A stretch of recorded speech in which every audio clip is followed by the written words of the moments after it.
집중 분석 시간입니다. 보도국 성용희 기자 나와 있습니다. 자, 오늘부터 대전에서 이 QR코드를 이용한 전자출입 명부 시범 운영이 시작됐습니다. 네. 그동안은 수기로 작성하는 방식을 썼었는데 이게 허위 작성 사례가 다수 나왔고 이게 방역에 혼선을 주면서 도입되게 된 거죠? 네, 그렇습니다. 이 코로나19 집단 감염이 잇따라 발생을 하면서 이 정부가 클럽이나 감성주점 같은 일부 영업장들에 한해서 수기로 이 출입 명부를 적도록 했었죠. 그런데 유흥업소 같은 곳에서 이 수기 출입 명부가 얼마나 제대로 작성되겠느냐 이런 우려가 많았었는데요. 지난달 초 터진 이태원 클럽 관련 집단 감염이 결정적이었습니다. 이태원 클럽 확진자가 나오자 방역 당국이 이 클럽 방문자 5,500여 명의 명단을 바로 확보했었거든요. 그런데 연락처나 이 이름을 허위로 기재한 사람들이 많아서 역학조사에 굉장히 애를 먹었습니다. 이 정부가 출입 명부를 부실하게 작성한 이태원 클럽에 이 벌금 부과를 검토 중인 것으로 알려졌는데 이것만으로는 부족하다. 이 전자출입 명부를 도입해서 허위 기재를 막겠다는 게 방역 당국의 판단입니다. 네, 10일이네요. 다음 주 수요일부터는 이 시스템이 전국으로 확대된다고 하는데 네. 어떤 사업장에 먼저 적용됩니까? 네, 우선 이 반드시 적용해야 하는 의무 대상은 전국의 고위험 시설입니다. 그동안 헌팅포차나 이 감성주점에서 확진자가 계속 나왔지만 일반 음식점으로 등록이 돼 있어서 집중 점검 대상에서 빠져 있었거든요. 그래서 정부가 이런 곳들을 포함해 고위험 시설을 지정해서 전자출입 명부 시스템을 의무적으로 적용하게 한 겁니다. 이 고위험 시설을 보면 앞서 말씀드린 헌팅포차와 감성주점이 있고요. 이 유흥주점, 단란주점, 그리고 콜라텍, 노래방, 이 실내 집단 운동시설, 실내 스탠딩 공연장 등 8개 업종입니다. 또 임의 대상으로 분류된 박물관, 도서관, 교회 같은 시설은 자발적으로 신청한 곳만 적용이 되는데 장기적으로는 이런 다중이용시설로도 확대 적용될 것으로 보입니다.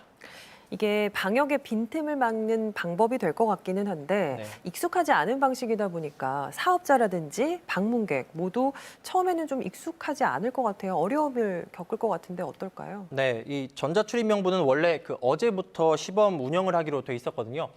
그런데 이 사용하기 어렵다는 사업자들이 많아서 대전시가 어제 교육을 먼저 하고 오늘부터 본격 시범 운영에 들어간 건데요. 이 전자출입 명부가 어떻게 작성되는지 이 과정을 자세히 설명을 드리면요. 먼저 시설 관리자는 관리자용 앱을 설치해서 관리자, 시설명, 사업자 등록번호 등을 인증해야 하고요. 이 방문자는 네이버 같은 QR코드 발급 회사에서 스마트폰으로 일회용 QR코드를 발급받아야 합니다.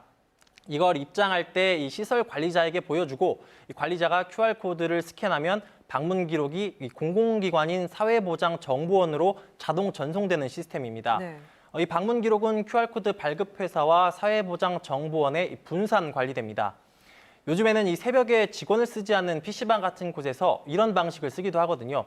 저도 처음에는 당황했던 기억이 있는데 앞선 리포트에서 보셨듯이 실제 사용하는 과정이 생각보다 복잡해서 고령층 사업자나 이 방문자 또 장애인 같은 사회적 약자의 경우에 혼선이 불가피해 보입니다. 네. 그리고 또 한 가지가 이름이나 연락처 같은 정보가 전산에 기록이 되다 보니까 이게 개인정보 유출이나 또 사생활 침해가 오는 게 아니냐 이런 우려를 많이들 하시더라고요. 네, 이 방문 기록이 QR코드 발급 회사와 이 사회보장정보원에 분산돼 관리된다고 말씀을 드렸죠. 네네. 우선 이 기록들, 이 방문자 이름, 연락처, 방문 시설명, 이 출입 시각은 암호화돼서 저장이 되고요.